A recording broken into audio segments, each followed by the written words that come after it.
Tak, my jsme tady měli krásnou 4člennou rodinu na sebepoznání s koňmi. A s kým mám tu čest mluvit? Ja som Mirka. A ja som Livy. Ahoj. Ahoj. Ahoj. A pozdílíte, co si odvážíte ze sebepoznání s koňmi? Co vám to dalo?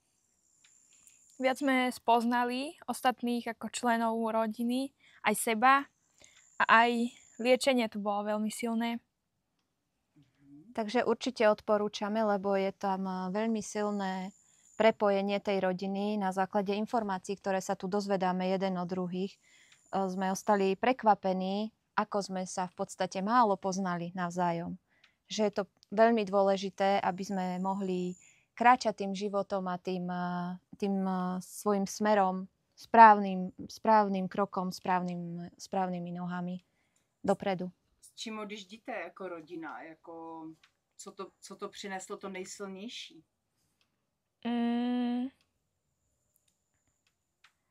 Asi to, že viac sa poznáme, vieme o sebe viac tým pádom, aj vieme lepšie reagovať na to, ako reagujú na nás ostatní a tým pádom to lepšie vieme tak ovládať aj. A na základe týchto informácií to pekne aplikovať do toho svojho života. Takže v reálném životě vidíte, jak to aplikovat, jako v osobním životě, když budete mimo?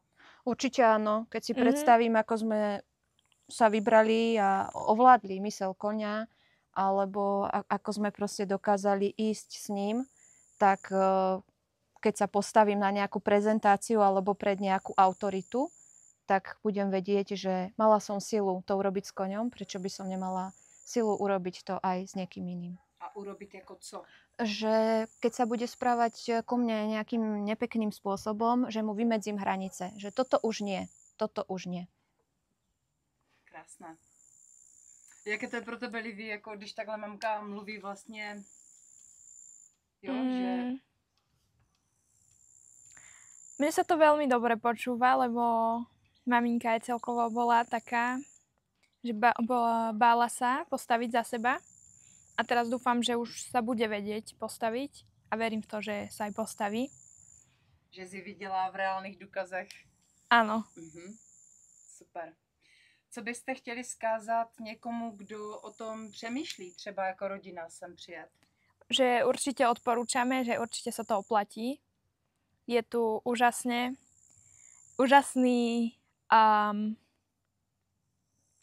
je aj Dunaj, aj celé prostredie a hlavne vy. Dík. Za čo z celého srdca ďakujeme, že sme tu mohli byť a určite, keď nejaká rodinka rozmýšľa, je k tomu naklonená, tak nech sem príde. Nech zažijú to, čo sme zažili my a nech si sami utvoria svoj vlastný názor. Ale za nás určite odporúčame. Áno. Díky. Nevadí. Aj ty. Počkaj. Dohodneme sa, že srdiečko. Ďakujeme!